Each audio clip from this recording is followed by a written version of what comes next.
Bonjour à tous, c'est Séverine.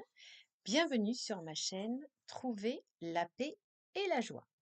Pour les nouveaux abonnés, je me présente. Donc, je suis une maman malade. J'ai deux enfants qui ont des troubles neuropsychiques. J'ai vraiment une vie difficile. Je suis très peu aidée humainement. Et pourtant, eh bien, Dieu me garde dans la paix et dans la joie. Et j'ai envie, voilà, de partager cette paix et cette joie en Christ à un maximum de personnes. C'est pour ça que j'ai créé cette chaîne. Je fais 3 podcasts par semaine. Le vendredi, ne manquez pas le chapelet à la miséricorde divine. C'est un chapelet très court qui ne vous prendra que 10 petites minutes. C'est un chapelet très puissant. Donc, j'en ai fait un vendredi dernier. Je vous invite à l'écouter si ce n'est pas le cas. Et le lundi et le mardi, je parle de différents sujets qui, évidemment, ont un rapport avec notre vie de chrétien.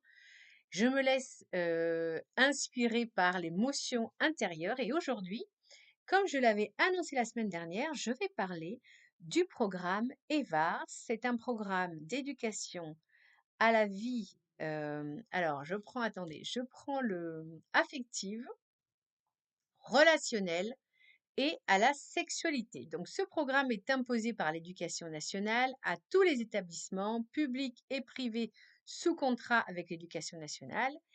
Et c'est un programme évidemment d'endoctrinement. C'est pour ça que je parle de ce programme qui pose problème, puisque on veut dès la sixième, il y a même aussi des choses prévues dès le primaire, on veut dès la sixième parler de sexualité à nos enfants. Donc déjà, on voit que c'est problématique. Et on veut évidemment leur parler aussi de théorie du genre, de tout un tas de choses. Donc, j'ai décidé en fait de rentrer en résistance spirituelle car on n'a pas le choix. Nos enfants sont obligés d'assister aux cours. Il y en a 3 par an. Alors ça peut paraître peu, mais ça peut faire des dégâts dans la psyché des enfants. Donc je vais vous lire ce que European Center for Justice and Law, le Centre européen pour la justice et le droit, qui est une association qui fait la promotion et la défense des valeurs chrétiennes auprès de différentes institutions, que ce soit donc le gouvernement français, l'Union européenne, l'ONU, etc. Donc, ce sont des juristes et ils ont lu avec attention ce contenu de 60 pages qui a été publié au journal officiel de l'Éducation nationale. Et voilà ce qu'ils nous disent. Il ne s'agit pas d'une simple présentation de la vie affective neutre et bienveillante pour améliorer la santé des enfants. C'est un programme de promotion de la sexualité précoce qui pousse les enfants à faire tout type d'expérience, y compris le questionnement de genre, en faisant du consentement et du désir les seuls axiomes de moralité à respecter. Il oblige, ce programme, donc EVARS, les enfants à parler de leur intimité, à aborder les questions de puberté, de sexualité, bien avant d'y être confrontés, et enseigne aux enfants tous les stéréotypes féministes contre les hommes, le mariage et la grossesse. Ce programme, EVAR, s'éduquer à la vie affective, relationnelle et à la vie et la sexualité, est obligatoire, contient des objectifs, des notions à acquérir et fait l'objet d'évaluations.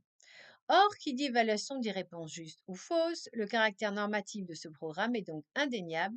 Il vise à banaliser les relations sexuelles précoces sous toutes leurs formes.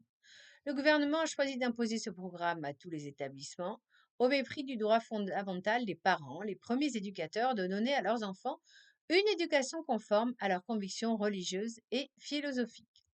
C'est inadmissible et contraire au droit naturel des parents garant en droit international. C'est pourquoi ECLJ va saisir un comité des Nations Unies, le Comité des droits économiques, sociaux et culturels, chargé de faire respecter un pacte international qui oblige les États à respecter la liberté des parents et, le cas échéant, des tuteurs légaux de choisir pour leurs enfants des établissements autres que ceux des pouvoirs publics et de faire assurer l'éducation religieuse et morale de leurs enfants conformément à leurs propres convictions. Juristes pour l'enfance, avec d'autres associations françaises et des centaines de parents, avaient saisi le Conseil d'État pour qu'il annule ce programme.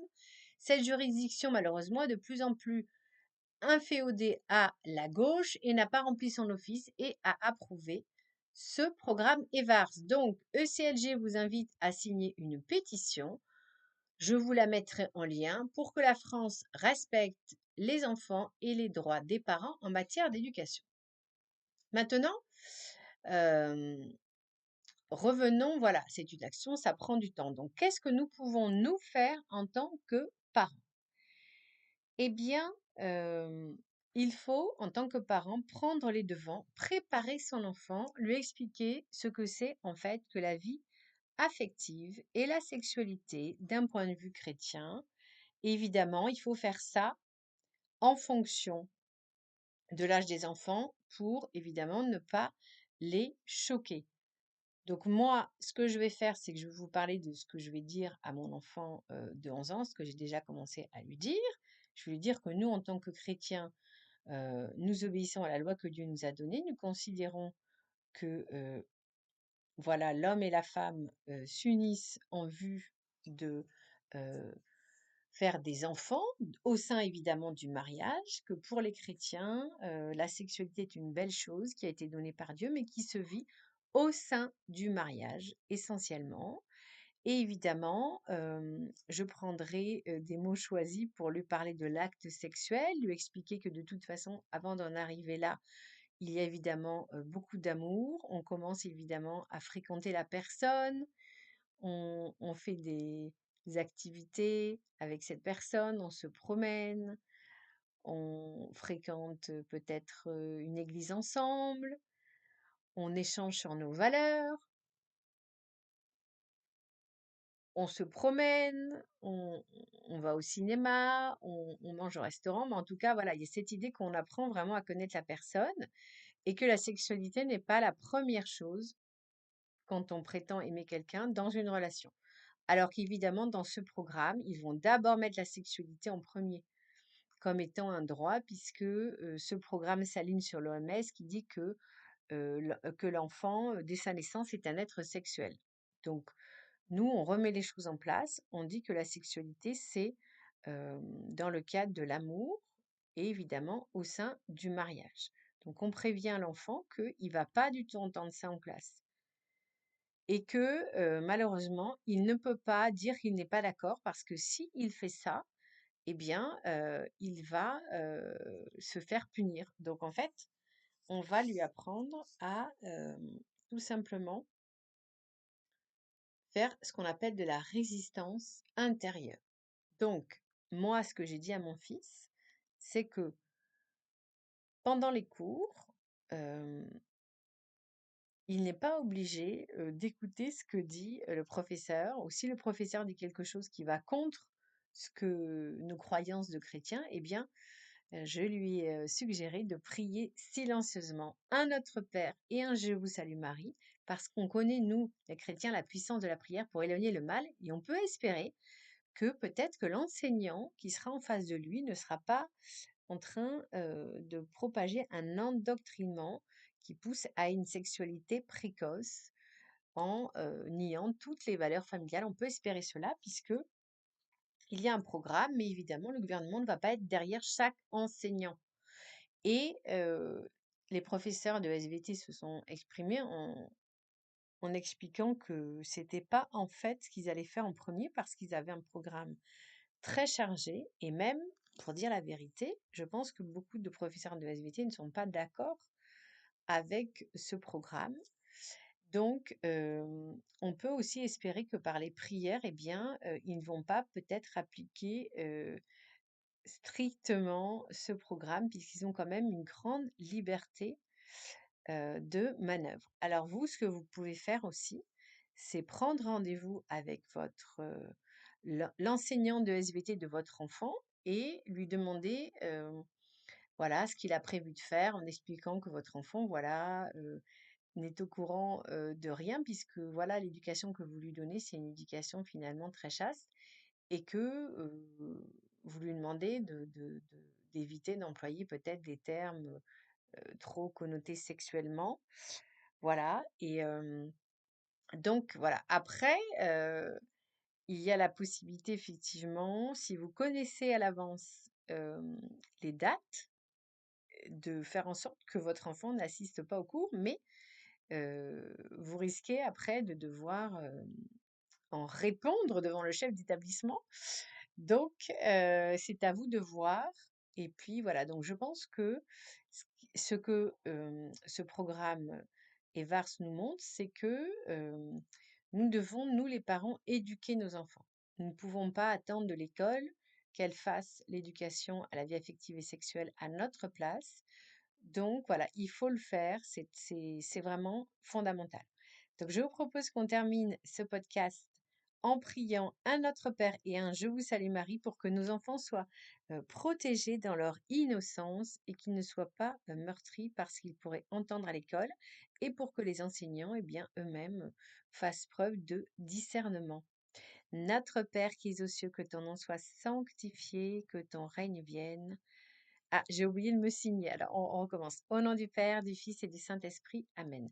Notre Père qui es aux cieux, que ton nom soit sanctifié, que ton règne vienne, que ta volonté soit faite sur la terre comme au ciel. Donne-nous aujourd'hui notre pain de ce jour. Pardonne-nous nos offenses comme nous pardonnons aussi à ceux qui nous ont offensés. Et ne nous laisse pas entrer en tentation, mais délivre-nous du mal. Amen. Je vous salue Marie, pleine de grâce, le Seigneur est avec vous. Vous êtes bénie entre toutes les femmes, et Jésus, le fruit de vos entrailles, est béni. Sainte Marie, Mère de Dieu, priez pour nous pauvres pécheurs, maintenant et à l'heure de notre mort. Amen. Gloire au Père, au Fils et au Saint-Esprit, comme il était au commencement, maintenant et toujours et dans les siècles des siècles. Amen. Alors, je termine ce podcast sur la résistance au programme EVARS, résistance spirituelle, intérieure, silencieuse. C'est juste pour vous dire, soyez très vigilants quand votre enfant fera cette première séance. Je rappelle qu'il y en aura 3 dans l'année. Regardez les liens éventuels que le professeur pourrait donner parce qu'il y a un lien. Il faut absolument éviter que votre enfant consulte.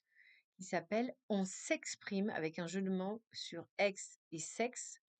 J'ai regardé ce programme, ce site.